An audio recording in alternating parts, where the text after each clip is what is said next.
expériences sont menées avec des animaux commandés à distance. Des scientifiques tentent de faire fonctionner des ordinateurs par la seule force de la pensée. Les secrets que révèle encore notre cerveau pourraient bien faire de nous des surhommes. Sans même prendre le moindre livre en main, les cyborgs pourraient télécharger des bibliothèques entières. La technologie qui pourrait créer un tel être, fruit de la rencontre entre l'homme et la machine, existe-t-elle déjà ?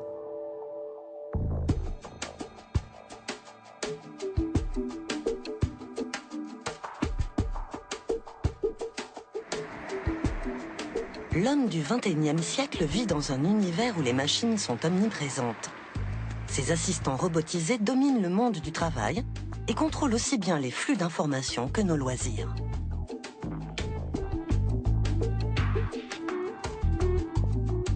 Que ce soit la paire de lunettes, le pacemaker ou d'autres prothèses, nous avons trouvé des solutions modernes à de nombreux problèmes médicaux. Jusqu'à présent, la technologie a toujours suivi le rythme de l'homme. Mais aujourd'hui, les machines semblent sur le point de prendre l'avantage. L'homme devra-t-il bientôt fusionner avec elles ? Kevin Warwick, lui, a déjà sauté le pas. Il s'est fait implanter un minuscule radioémetteur. Ce professeur de cybernétique à l'université de Reading, en Angleterre, compte bien devenir le premier cyborg au monde. L'émetteur dans le corps de Warwick a communiqué pendant 90 jours avec le réseau informatique de son université. Hello, Professor Warwick. Hello. L'ordinateur pouvait localiser le scientifique en permanence, quel que soit l'endroit où il se trouvait. Pour ce chercheur excentrique, cet essai sur lui-même n'est qu'une première étape dans la fusion de son corps avec une machine. Lors d'une seconde opération, il s'est fait implanter une puce dans l'avant-bras, directement reliée à son système nerveux. Munie de 100 pattes qui servent de borne de contact, la puce a été implantée dans le nerf médian de son poignet.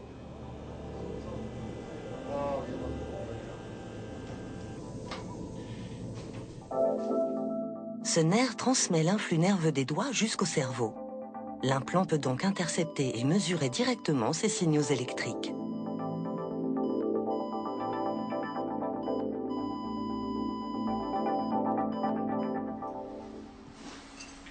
À chaque mouvement de la main, Warwick déclenchait une réaction électrique et pouvait commander différents appareils. Grâce à son seul influx nerveux, il était capable de manœuvrer un fauteuil roulant.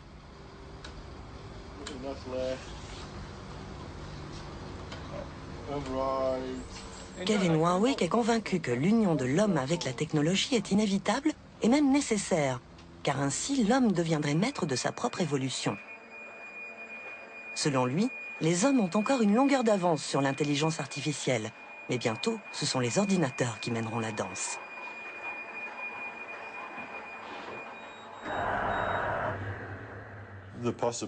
Il est possible de ne pas vivre dans un monde régi par des robots intelligents. Mais pour cela, il faudrait que l'homme s'améliore grâce à des implants qui donneraient à nos cerveaux les capacités intellectuelles des machines. Il faudrait que l'on devienne des cyborgs, mi-homme, mi-machine. Il vaut mieux devenir une machine qu'être dominé par elle. Puisqu'on ne peut pas les battre, alors soyons aussi forts qu'elles. Pour que le rêve de Warwick devienne réalité, il faudrait pouvoir établir une connexion directe entre le cerveau humain et un ordinateur.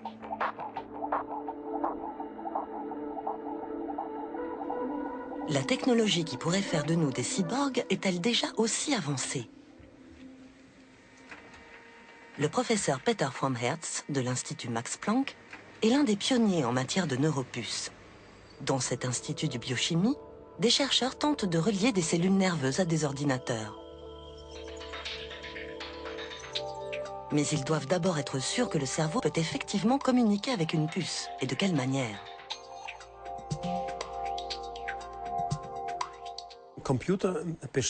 Les ordinateurs sont faits de nombreux composants électroniques et de transistors et fonctionnent par calcul. Ils additionnent des zéros et des 1. C'est une série de calculs effectués selon un ordre séquentiel. On ne sait pas comment fonctionne le cerveau, mais en tout cas ce n'est pas par calcul. Les différentes parties du cerveau, les canaux ioniques ou les ions contenus dans les cellules, sont infiniment plus lents que les composants d'un ordinateur. Il est impossible de faire marcher un ordinateur avec des composants aussi lents. Le cerveau fonctionne donc autrement, selon une dynamique globale compliquée que nous ne comprenons pas tout à fait. Est-il possible que l'on voit un jour des cyborgs avec une neuropuce dans le cerveau? L'homme a toujours essayé de dépasser ses limites. En 1787, le médecin italien Luigi Galvani a utilisé l'électricité pour faire des expériences sur les grenouilles et a remarqué que leurs muscles se contractaient, comme s'ils étaient pris de crampes.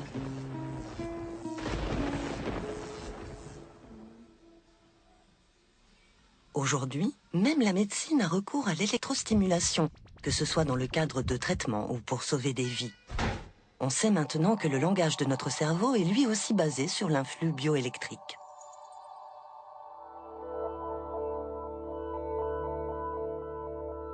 En quelques fractions de secondes, des millions de cellules nerveuses communiquent entre elles.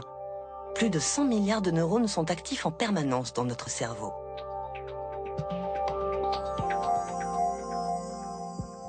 Si l'on mettait bout à bout ces cellules et leurs innombrables connexions, les synapses, elles couvriraient plus de 300 000 km, la distance de la Terre à la Lune.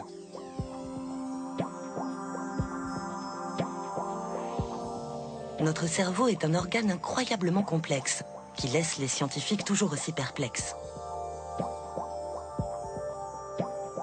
Et pourtant, le cerveau ne peut accomplir toutes ces tâches tout seul.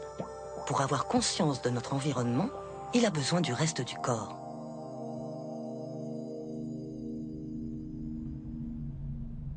Les organes sensoriels perçoivent les informations et les transmettent au QG de notre organisme, selon une mécanique parfaitement huilée. Jusqu'à présent, l'organe que nous connaissons le mieux est l'ouïe. Nos oreilles nous permettent de nous orienter dans les 3 dimensions.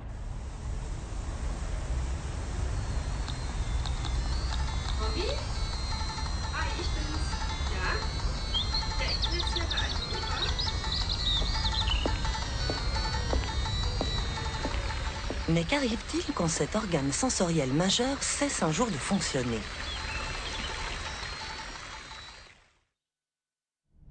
Une neuropuce pourrait-elle remplacer notre ouïe ou améliorer notre capacité auditive? Le précurseur de la neuropuce existe déjà. C'est l'implant cochléaire, une prothèse qui permet aux sourds d'entendre à nouveau. Dans ce domaine, la clinique ORL de l'École supérieure de médecine de Hanovre est le centre le plus renommé au monde.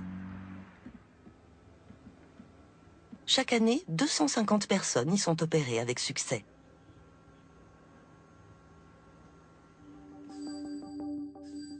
Notre ouïe fonctionne selon un procédé des plus ingénieux. L'oreille est composée de 3 parties. L'oreille externe, l'oreille moyenne et l'oreille interne. Normalement, l'oreille externe perçoit les sons et les transmet par le conduit auditif jusqu'au tympan, sous forme d'ondes sonores. Les ondes sonores font vibrer le tympan. Ces vibrations sont à leur tour transformées en impulsions électriques par la cochlée. Le nerf auditif les transmet ensuite jusqu'au cerveau. Ce n'est qu'à ce stade qu'on entend véritablement.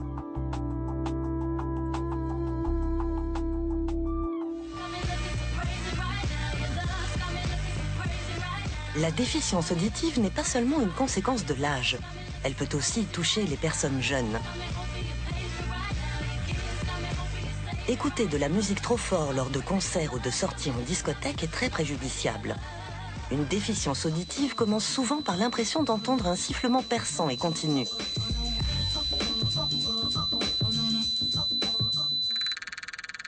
Chaque année en Europe, des centaines de milliers de personnes sont atteintes de surdité totale.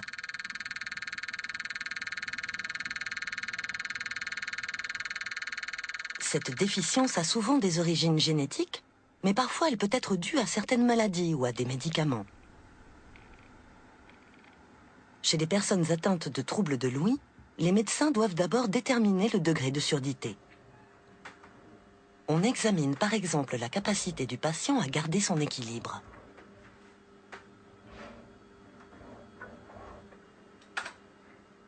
L'ouïe joue en effet un rôle essentiel dans notre équilibre.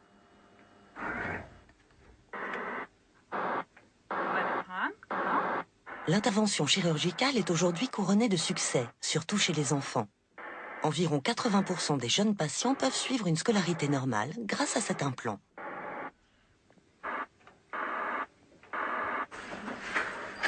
Pour les enfants sourds de naissance, les chercheurs de Hanovre conseillent un implant bilatéral. Comme la partie du cerveau responsable de l'ouïe ne s'est pas développée dès la naissance, il faut la stimuler très tôt.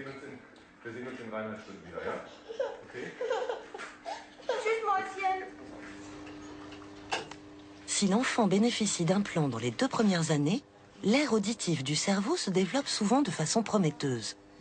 Chez les adultes qui profitent de cet implant plus tard, l'effet est malheureusement moindre.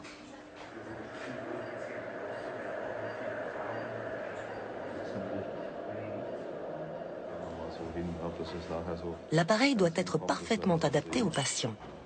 Pour cette opération délicate, les neurochirurgiens lui ouvrent le crâne. Grâce à l'implant, le cerveau peut enfin apprendre à entendre. Les neuroimplants, tels que l'implant cochléaire, ne sont donc plus de la science-fiction. Des pièces de rechange pour êtres humains à la pointe de la technologie sont utilisées depuis longtemps dans les cliniques et les laboratoires. Cette nouvelle aide auditive implantée dans l'oreille se compose de 2 parties. L'implant interne, qui est en fait l'implant cochléaire, et un processeur vocal externe. Celui-ci capte les ondes sonores à l'aide d'un petit microphone et les transforme en signaux qu'il transmet à l'émetteur.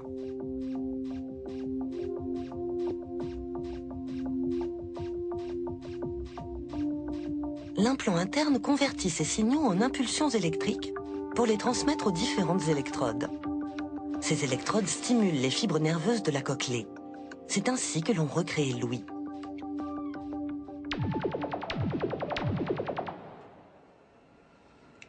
Quatre semaines après l'opération, on va ajuster l'aide auditive artificielle à chaque patient.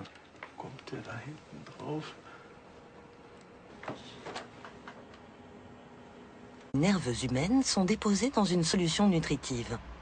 Cela doit leur permettre de se développer et d'établir des connexions entre elles, tout en s'enchevêtrant avec les électrodes.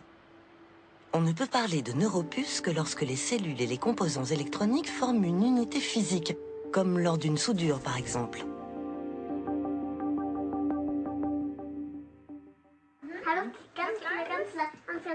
Aujourd'hui déjà, les médecins obtiennent des succès spectaculaires et permettent à de nombreuses personnes d'entendre à nouveau.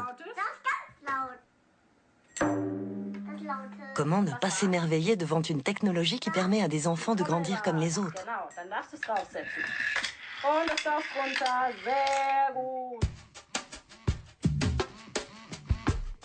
Pour les scientifiques, les cyborgs dotés d'une super ouïe font partie d'un avenir encore lointain.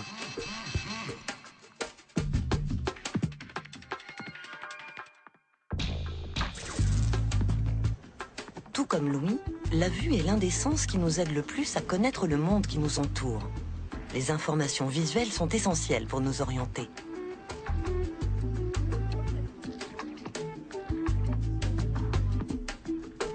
De quelle manière la technologie peut-elle nous aider lorsque l'on perd la vue?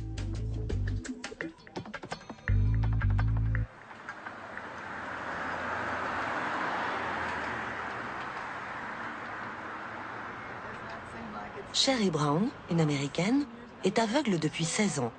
À la suite d'un accident de voiture, son nerf optique a été irrémédiablement détruit. Sherry avait presque abandonné l'espoir de retrouver un jour la vue quand elle a entendu parler d'une technique fascinante, le Artificial Vision System, ou système de vision artificielle. Seuls 16 patients à travers le monde ont bénéficié d'une telle opération.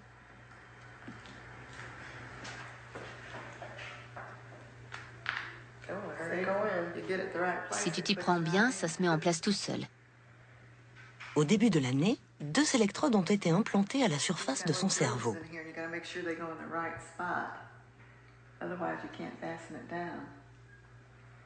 Avec le Artificial Vision System, Sherry doit à nouveau voir le monde qui l'entoure. Le docteur Galanis était l'ophtalmologue de Sherry. Comme il ne pouvait pas aider sa patiente avec un traitement classique, il l'a envoyé consulter un spécialiste. Sherry est fière de lui montrer son implant.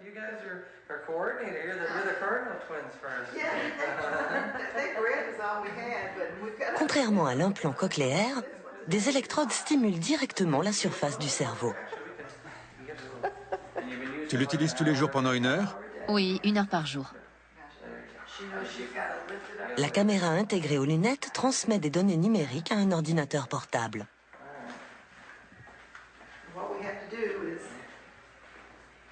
Les signaux électriques passent par les câbles jusqu'à la surface du cerveau de Sherry, où ils vont lui donner l'impression de voir.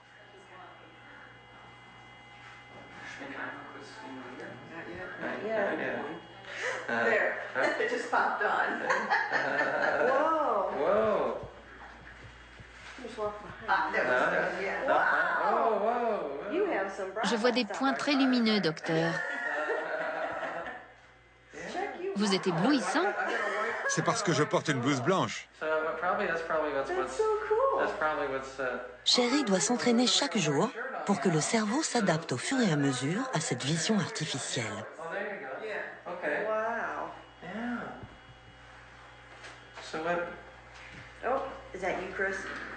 Malgré tout, Sherry ne verra jamais exactement comme avant l'accident.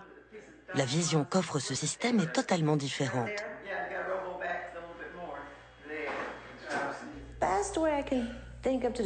En fait, c'est comme quand on prend une photo de vous avec un flash.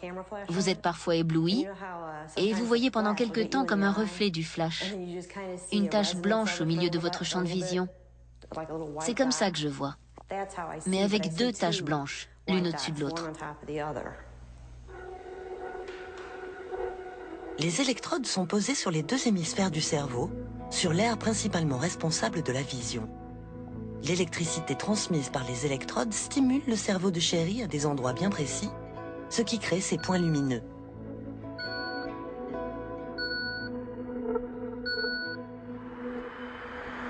Le docteur Kenneth Smith travaille à l'université de Saint-Louis. Il est pour l'instant le seul chirurgien américain à avoir implanté le Artificial Vision System. Comme le procédé n'est pas encore autorisé aux États-Unis, il a dû opérer Sherry au Portugal.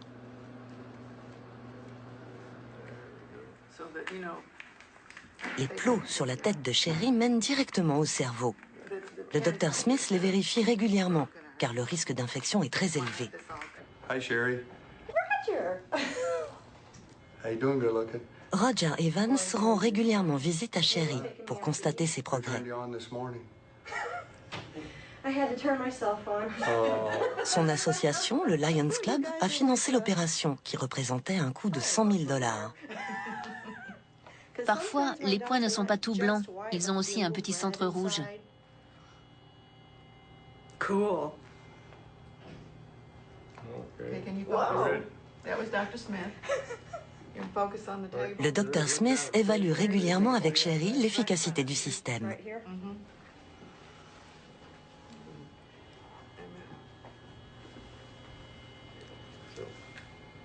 And the objects are... Elle a trouvé le livre. J'ai réussi. What did you think that was? Sherry peut déjà percevoir les contours d'objets posés sur un fond contrasté. Le dernier objet, c'est peut-être un téléphone. Well, look around. Regarde bien, c'est quelque chose qui ressemble à un téléphone. Je vois quelque chose droit devant moi. Si le système fonctionne parfaitement un jour, on peut imaginer que Sherry verra de cette manière. But there's 2 small objects still on the table. Mais pour l'instant, les signaux de la caméra atteignent le cerveau avec quelques secondes de retard. Il y a trop d'informations à traiter. Chez les personnes voyantes, la vision fonctionne autrement. La rétine transforme les rayons lumineux en influx nerveux qui sont transmis par le nerf optique jusqu'au lobe occipital du cerveau. C'est en fait grâce à lui que l'on voit et surtout que l'on reconnaît des éléments. Sa première mission est d'identifier les objets. Pour cela, percevoir les contours suffit. Avec les quelques lignes dessinant une silhouette, le cerveau identifie l'information tour. Quant à savoir de quelle tour il s'agit, où elle se trouve et comment elle s'appelle, cela reste encore indéterminé.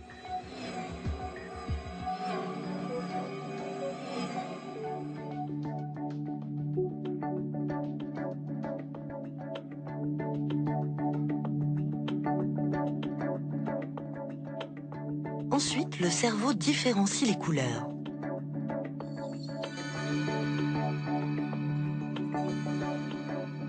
Ce que nous croyons voir instantanément prend donc forme peu à peu dans notre cerveau.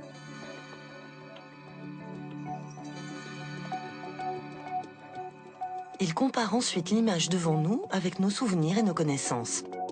Dès que l'on reconnaît la tour Eiffel, d'innombrables connexions s'établissent avec des informations conservées en mémoire.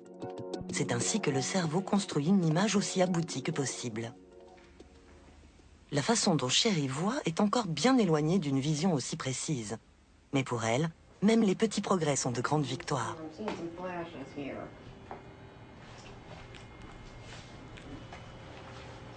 Son cerveau a besoin d'un léger délai pour former des images à partir des données de la caméra. L'image d'une chaise, par exemple. Je vois quelque chose ici.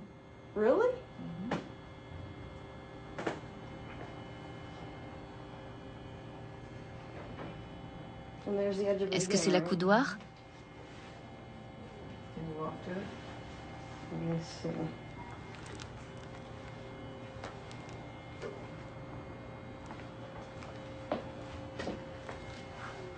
Vous me faites marcher. J'ai réussi.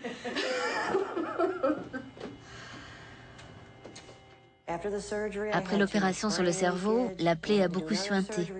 Donc ils ont dû m'opérer à nouveau pour arranger ça. Ensuite, ça s'est infecté. Et ça a été une vraie galère. Mais quand ils ont allumé la caméra et que j'ai pu voir de la lumière, j'ai réalisé que ça valait vraiment le coup. Sherry aimerait que sa vision s'améliore encore.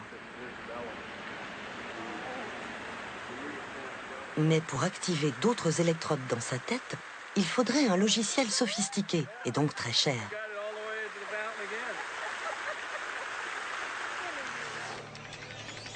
Les cyborgs avec une supervision assistée par ordinateur ne sont donc pas près d'exister.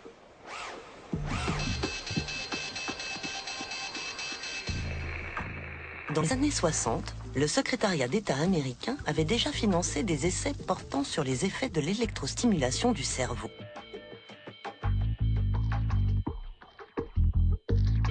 Des scientifiques avaient implanté, sous anesthésie, des électrodes dans la tête d'un taureau.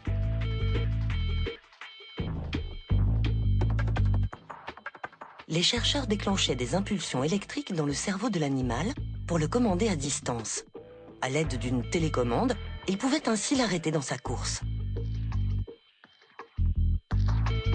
À l'époque, des dossiers de la CIA ont souligné l'utilité d'un animal commandé à distance et prévoyaient une utilisation analogue de cette technique sur l'homme. Aujourd'hui, des scientifiques américains implantent des électrodes à des rats pour les commander par l'intermédiaire d'un ordinateur.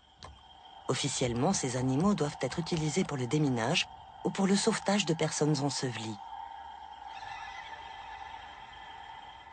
Quelle que soit la situation, un rat téléguidé ferait exactement ce que l'opérateur lui ordonnerait, même si cela contredisait son instinct naturel. Des commissions de neuroéthique commencent donc à se préoccuper de l'utilisation possible de cette technique à des fins mal intentionnées. Des chercheurs de Floride ont annoncé avoir obtenu des résultats concluants avec des cellules de rats cultivées sur des puces électroniques. Après les avoir reliées au simulateur de vol d'un avion de combat F-22, ils ont réussi à piloter l'avion sans problème et même à le sortir d'un orage. On ignore cependant quelles applications pratiques faisaient suite à cette expérience.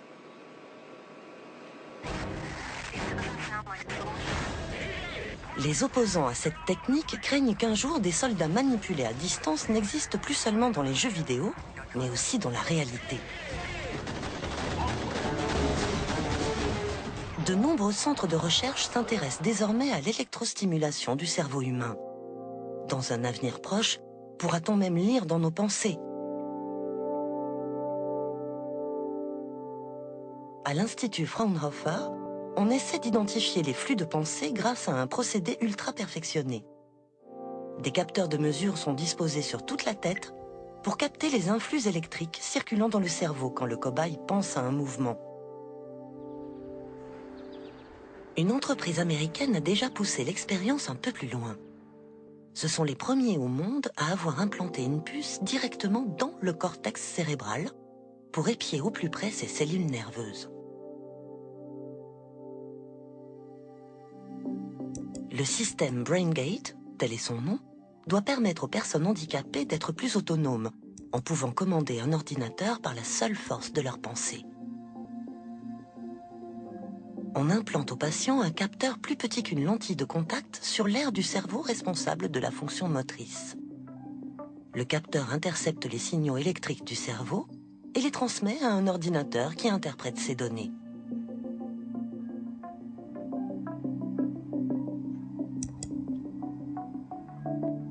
Le patient peut alors diriger le curseur sur l'écran. Il peut ainsi utiliser différents programmes informatiques et même contrôler des appareils électroniques reliés à l'ordinateur.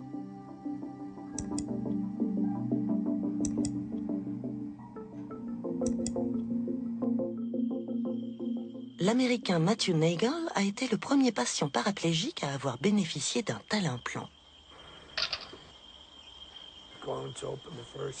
Je vais ouvrir le premier mail. Ça dit « Tu te débrouilles bien ». Maintenant, je vais ouvrir le deuxième mail. Ça dit « Salut, on va se voir bientôt ». Je vais quitter ce programme et dessiner un cercle.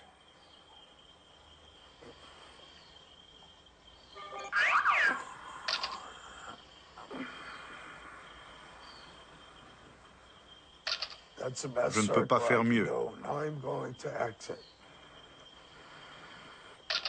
Maintenant, je vais allumer ma télévision.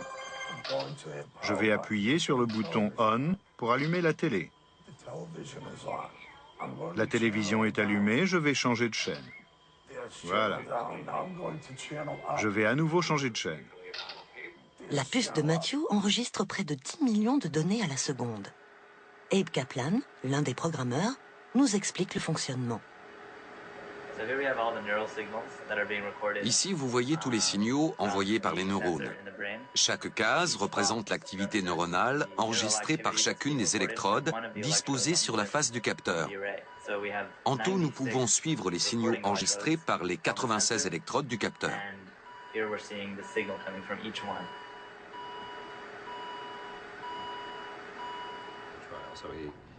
Le professeur John P. Donoghue est connu dans le monde entier. Lui et son équipe ont mis 10 ans à développer cette extraordinaire technique.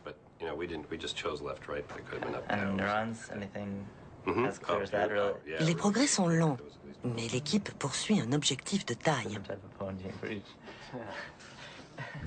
Une fois que nous aurons compris comment fonctionne le cerveau, nous ne voulons pas seulement brancher un ordinateur. Nous voulons pouvoir réparer le corps humain. Chez une personne paralysée, les muscles existent, même si elle ne peut pas les contracter. Imaginez qu'un système intercepte les signaux et les transmette jusqu'à un stimulateur implanté sous la peau, dans les muscles paralysés, qui ordonnerait aux bras de bouger. Voilà notre objectif, et je pense qu'il est réaliste. Quelqu'un serait assis à côté de vous, en train de vous montrer quelque chose, et de bouger ses mains. Et tout d'un coup, il vous dirait, « Au fait, j'ai été blessé à la moelle épinière. Les nerfs ont été sectionnés, mais je suis réparé. » Ce serait une vraie réussite. Nous serions ravis qu'on ne puisse pas faire la différence entre une personne normale et une autre avec un système nerveux artificiel. Mais c'est un objectif très ambitieux, et il nous faudra du temps pour y arriver. Les chercheurs espèrent donc contrôler certains membres du corps humain grâce à ce système. Mais la maîtrise des mouvements du bras, par exemple, est un processus très complexe que l'implant actuel ne peut pas encore reproduire.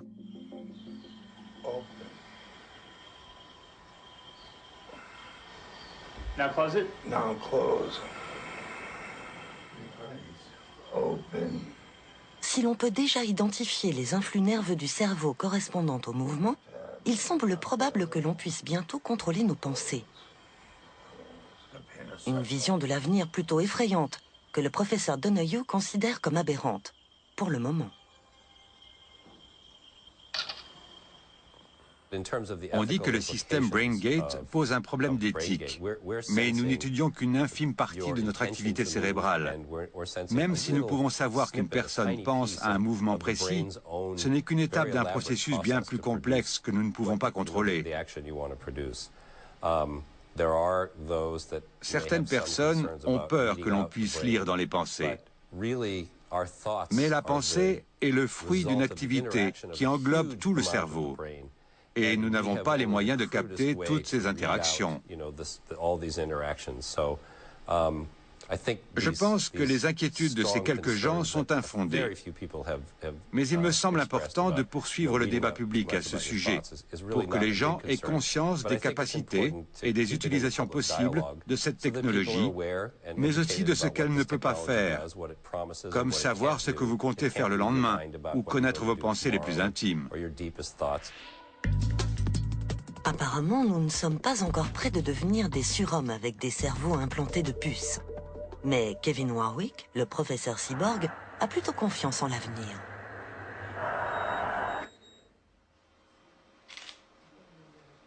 Sa femme s'est fait implanter 2 électrodes dans les nerfs du poignet. Grâce à son propre capteur, Kevin Warwick peut générer un influx nerveux en elle. Lorsqu'il bouge le bras, elle le sent. Cette réussite a poussé le chercheur à se lancer dans un projet encore plus ambitieux. Le projet Cyborg 4.0 va durer 9 ou 10 ans. Et le plus important dans tout cela, c'est qu'on va me poser un nouvel implant. Je suis convaincu que la télépathie est possible. Et j'ai une petite idée de comment y arriver. Voilà mon but dans la vie. On va donc me poser un implant cérébral, peut-être plusieurs, qui me permettront de communiquer uniquement par la pensée avec une autre personne implantée. La transmission de pensée pourrait considérablement faciliter notre vie, mais aussi la compliquer. Serait-ce possible grâce aux neuropuces ? Et quand? Pour que le rêve de Warwick devienne réalité, il faudrait que l'implant permette aux cellules nerveuses et aux puces électroniques de communiquer entre elles et qu'ils fonctionnent selon la même dynamique que le cerveau. Le professeur Fromm-Hertz de l'Institut Max Planck de Munich a ouvert la voie en matière de développement des neuropuces. Pendant plus de 20 ans, il a mené des recherches pour tenter de fusionner des cellules nerveuses avec une puce électronique. Mais est-ce possible de lier des éléments organiques tels que le cerveau à une plaque de silicium ?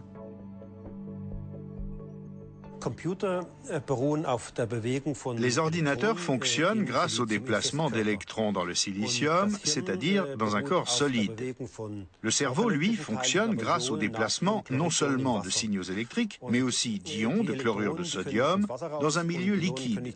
Les électrons ne peuvent pas pénétrer dans l'eau et les ions ne peuvent pas pénétrer dans la puce. La conclusion logique, c'est qu'il ne peut pas y avoir de courant électrique, donc pas de connexion.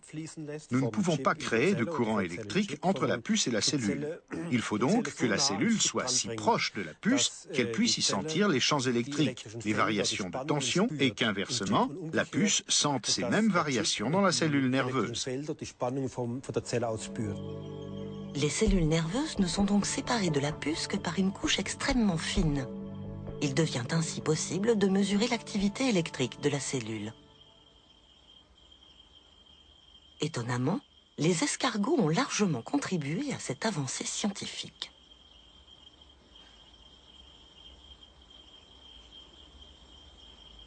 L'équipe du professeur Fromhertz a découvert que les cellules des escargots étaient particulièrement appropriées aux essais de leurs neuropuces.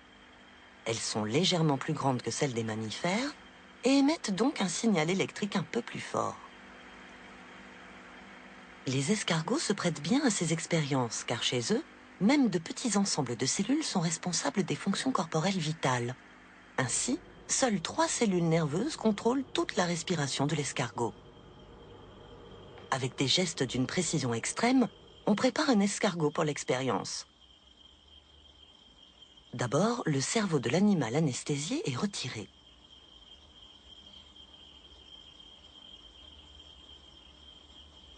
Puis, quelques cellules sont prélevées. Ces dernières sont placées sur une puce munie de 128 transistors. Au bout de quelques semaines, dans une solution nutritive, d'innombrables connexions se sont développées.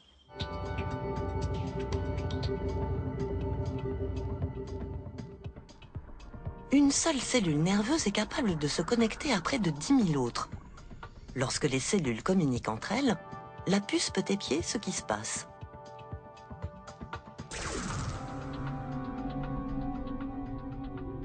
Mais pour que les transistors puissent capter les échanges entre plusieurs milliers de cellules nerveuses, il faudrait des puces beaucoup plus évoluées.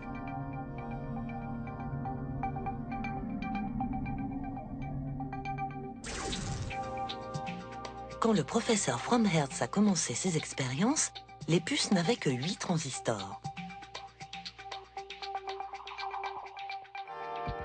Après de longues années d'essais infructueux, l'actuelle génération de neuropuces est bien plus sophistiquée. Elle possède maintenant 16 400 transistors sur une surface d'1 mm². Chaque transistor, visible ici par un petit point, peut intercepter 2000 signaux par seconde.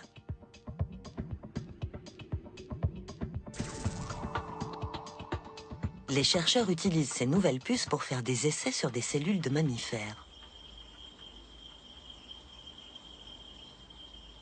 Leurs cellules sont beaucoup plus complexes que celles des escargots, ce qui promet de grandes découvertes.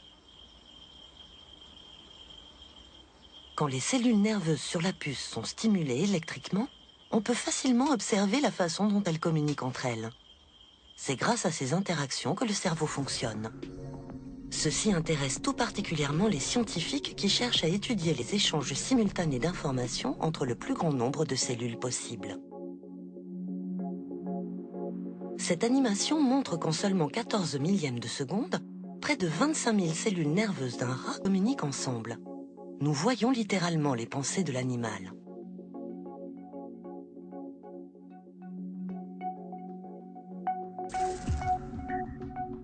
Un simple regard excite plusieurs millions de cellules nerveuses. En une fraction de seconde, elles échangent des informations avec les différentes aires cérébrales. On voit donc à quel point il est difficile de comprendre le fonctionnement en réseau du cerveau, surtout chez l'homme.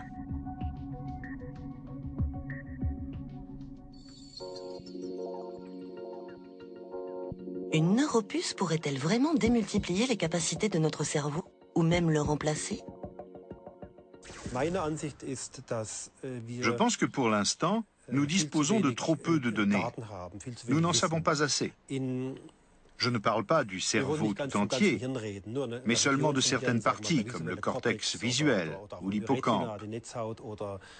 Ce sont des zones possédant des millions de cellules et des milliards de synapses. Tous les scientifiques s'accordent à dire que la fonction cérébrale naît de la dynamique de ces millions de cellules et synapses, mais nous n'avons pas encore trouvé de méthode pour observer tant de cellules à la fois. Nous pouvons observer 2 neurones, peut-être 20 ou 100, mais pas 1 million. Si nous n'arrivons pas à observer la dynamique simultanée de millions de cellules nerveuses, je pense qu'il est impossible de décrypter le fonctionnement du cerveau. Nous avons encore beaucoup à faire. Même si notre technologie évolue en ce sens, nous ne trouverons pas la réponse dans les 20 prochaines années. Pour le professeur Fromhertz, le cerveau humain reste la chose la plus complexe de la Terre. Aujourd'hui, aucun ordinateur ne peut simuler, de façon même approximative, le système nerveux d'une mouche, aussi primitif soit-il. Alors, que dire d'une autre ? Bien sûr, il existe déjà aujourd'hui quantité de méthodes pour manipuler des êtres vivants grâce à l'électronique. Le cerveau et ses circonvolutions recèlent au moins autant de secrets que l'univers tout entier. Mais l'histoire nous montre que l'homme a réussi beaucoup de conquêtes qui semblaient pourtant impossibles. Y aura-t-il un jour des cyborgs parmi nous? Seul l'avenir nous le dira.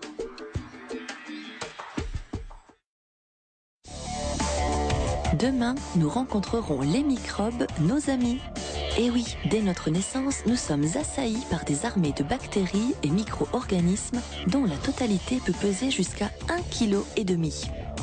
Faisons connaissance avec ces hôtes minuscules du corps humain demain.